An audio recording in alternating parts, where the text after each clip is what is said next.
ಹೇಳ್ತಾರೆ. ಅದಕ್ಕೋಸ್ಕರ ಹನುಮಂತ ದೇವರು, ಆಂಜನೇಯ ಸ್ವಾಮಿಯವರು ವಿವಿಧ ಭಂಗಿಗಳಲ್ಲಿ ಸೂರ್ಯನನ್ನ ನಮಸ್ಕರಿಸ್ತಾರೆ. ಅದೇ ಸೂರ್ಯ ನಮಸ್ಕಾರ.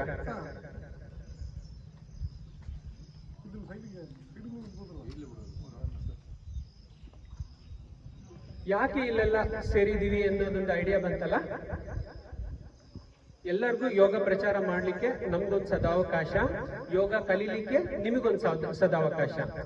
ಕಾರಣ ಇಂಟರ್ನ್ಯಾಷನಲ್ ಯೋಗ ಡೇ ಮುಂದಿನ ಶನಿವಾರ. ಆದ್ರೂ ಮತ್ತೆ ಕ್ವಶನ್ ಬರ್ಬೋದು, ನಾನು ಯಾಕೆ ಕಲಿಬೇಕು ಅಂತ. ನನಗೆ ಸ್ಪೋರ್ಟ್ಸ್ ಕೋಟ ಫ್ರೀ ಸೀಟ್ ಸಿಕ್ತು. ನಾನು ನಮ್ಮ ರಾಜ್ಯವನ್ನು 3 ಬಾರಿ ರಾಷ್ಟ್ರೀಯ ಮಟ್ಟದಲ್ಲಿ ರೆಪ್ರೆಸೆಂಟ್ ಮಾಡಿದ್ದೀನಿ. ಅದಕ್ಕೋಸ್ಕರ ನನಗೆ ಯೋಗದಿಂದ ಫ್ರೀ ಮೆಡಿಕಲ್ ಸೀಟ್ ಕೂಡ ಸಿಕ್ಕಿತ್ತು. 2ನೇ ರೌಂಡ್ನಲ್ಲಿ ಮೆರಿಟ್ ಸಿಕ್ತು. ಹಾಗಾಗಿ ಸ್ಪೋರ್ಟ್ಸ್ ಕೋಟಾ ಸೀಟು ಇನ್ನೊಬ್ರಿಗೆ ಬಿಟ್ಕೊಟ್ಟೆ. ಸೊ ಎಲ್ಲ ಪಾಸಿಬಿಲಿಟೀಸ್ ಇದೆ.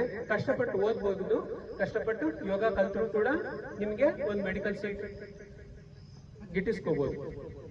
ಸ್ಟಾರ್ಟ್ ಮಾಡೋಣ. ಎಲ್ಲರೂ ಕಲಿತೀರಾ? ಓಕೆ.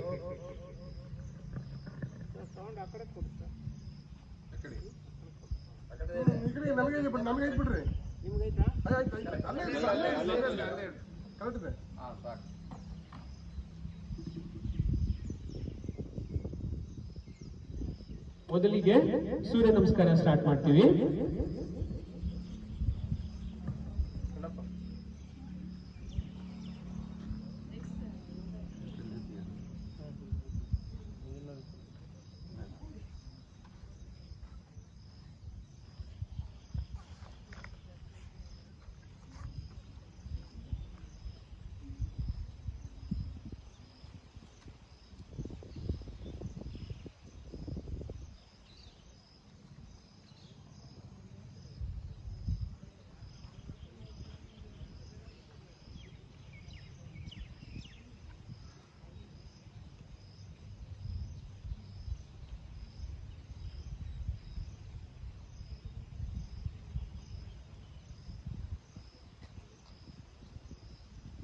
Good morning all.